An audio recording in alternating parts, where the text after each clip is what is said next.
She was on Maddow last night promoting her book.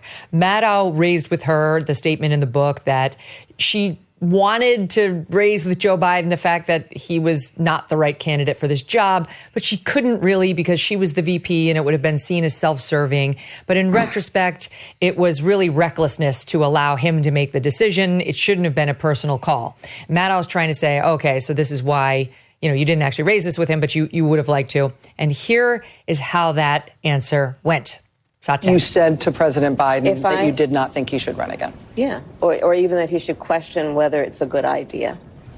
But I think that, one of the reasons I wrote this book, Rachel, is there are actually a number of reasons. One is that it is unprecedented, right? To your point of what you said in your opening, we had a president of the United States running for re-election 3.5 months from the election, decides not to run. The sitting vice president enters the race against a former president of the United States who's been running for 10 years with 107 days to go. And it ended up being the closest presidential election in the 21st century. And there was so much about those 107 days that, for me, and this is really a behind-the-scenes look at those 107 days, was about seeing people who seemingly had nothing in common coming together by the thousands. Oh, my God. With a level of optimism and, dare I say, joy about the possibilities for America. And I hope to remind people about that light that people brought to it and to remind people that that light is still there. And we can't let that be extinguished by an election or the individual who's in the office right now. She still got it. Still got it. No one's better at the word salad. Please, I would like a light vinaigrette. I've watched the interviews knowing I was coming on to talk to you, and it wasn't difficult for me to anticipate which sound bites you would pick. And her failure to stand up to the parts of the book that actually were honest or provocative, and to just go with, as you said, just a bunch of filler. Yes. It's like whatever the opposite of book selling 101 is.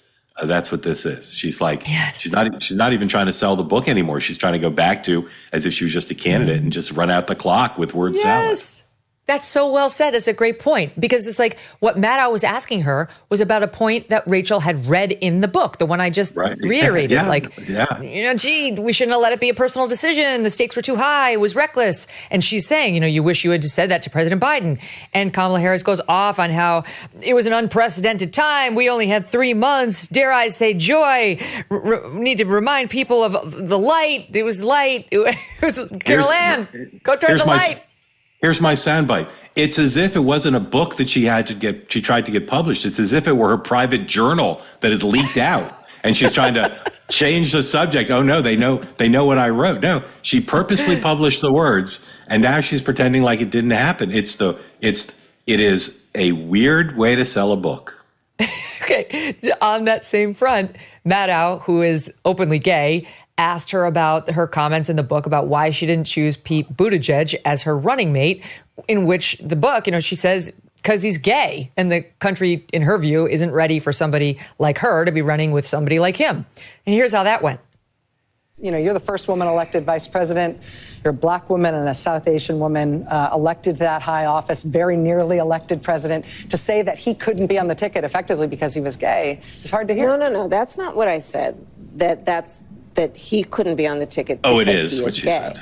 My point, as I write in the book, is that I was clear that in 107 days, in one of the most hotly contested elections for president of the United States, against someone like Donald Trump, who knows no floor, to be a black woman running for president of the United States, and as a vice presidential running mate, a gay man, with the stakes being so high, it made me very sad, but I also realized it would be a real risk.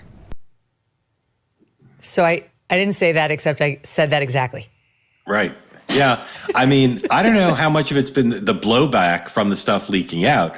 I'll also say, again, it was a weird decision to put all the stuff out to be attacked. Maybe they thought that would sell books, but then it's confusing to like a potential book buyer. And it certainly doesn't make Pete Buttigieg, I think, feel any better to go out and not actually say, yeah, you're not saying what you put in the book. It's of a piece with the kind of communication strategy and image maintenance she demonstrated as a vice president and as a presidential candidate. Like, how did she not know that was going to come up? Maddow is a lesbian. Obviously, this is going to be on the nose. She's going to raise it. And there's no, I didn't say that. Not because he's gay. I was clear. That's always a tell with her. She's about to do one of her non-clear answers. I was clear. It's Donald Trump's fault. Donald Trump knows no floor. That's the problem. Black, gay man, stakes too high. So but I was sad about it, Rachel. I was sad. So now you mentioned my favorite piece of the whole story, which is she took out her howitzer. She pointed at Josh Shapiro. She pointed at Pete Buttigieg. She pointed at Team Biden. And they are all annihilating her in response. Here's Buttigieg in Sot 16. I was surprised when I read that. I just believe in giving Americans more credit than that. My experience in politics has been that the way that you earn trust with voters is based mostly on what they think you're going to do for their lives, not on categories. And then the Josh Shapiro remark where she said, well, I was going to choose Josh Shapiro, governor of Pennsylvania, swing state, but he seemed too vain, basically, is what she was saying. He was more focused on how he was going to decorate the VP's office and what artwork he could get in there than he was in actually sharing responsibility. And now here's Shapiro fighting back.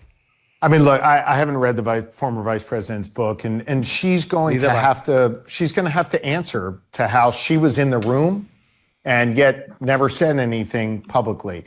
I can tell you that I wasn't in the room, but when I was confronted with engagement with the former president, in looking at it simply from the perspective of how's he doing in Pennsylvania? Could he win Pennsylvania? And I was very vocal with him privately and extremely vocal with his staff about my concerns about his fitness to be able to run for another term. I believe in talking directly to the individuals, not running around and talking to the media. Okay, so that's two, Mark. Yeah. The irony of this part is the stuff she reported about Shapiro matches my reporting exactly, which was she wanted to pick him, and I think led his team to believe he was going to be picked, but he was super demanding. And his view was, I'm not going to accept a life-changing job with someone I don't know that well without more answers. And her attitude was, I don't have time. So that part's all correct. But I love the fact that he comes back at her not on the points she raised, but he comes back on her and says, you have to explain why you didn't point out that Joe Biden had cognitive decline and couldn't be president. So the people who haven't come back in full force yet are the Bidens. And there's stuff in the book that hasn't come up in the interviews so far, negative things she says about the Bidens that I think Hunter or somebody else will come back at her. And well, what we did here was relationship will bust open. We heard from Biden aides to Axios the following. Vice President Harris was simply not good at the job. She had basically zero substantive role in any of the administration's key work streams and instead would just dive bomb in for stilted photo ops that exposed how out of depth she was. This is what we've been waiting for. We deserve this news cycle. We've been waiting for this since November. It's coming on camera. And part of their indignation is they did more to try to help her than any vice president has ever been helped. They went out of their way to get her meetings and briefings and to protect her public image. And again, it hasn't come up now, although it leaked out early. She claims, they undermined me. They didn't try to protect me when I was attacked. They didn't defend me. Instead, under orders from her boss, the president, they spent unprecedented amount of time trying to avoid her being treated negatively, but it didn't stick because she was not able to do certain parts of the job. When inflation jumps, when you hear the national debt is over $37 trillion, do you ever think maybe now would be a good time to buy some gold? Well, it would be. Whether as a hedge against inflation, peace of mind during global instability, or just for sensible diversification, Birch Gold Group believes every American should own physical gold. So they created something special. And through September 30th, if you're a first-time gold buyer, Birch Gold is going to offer you a rebate of up to $10,000 in free metals on qualifying purchases. To claim eligibility and start the process, request an info kit just right now. Text MK to the number 989898. Plus, Birch Gold can help you roll an existing IRA or 401k into one in gold. And you're still eligible for a rebate and free metals of up to 10 grand. Make right now your first time to buy gold and take advantage of a rebate of up to 10,000 bucks when you buy by September 30th. Text MK to the number 989898 to claim your eligibility and get your free info kit now. Thanks so much for watching. If you like what you just saw, hit the subscribe button for more clips and full episodes.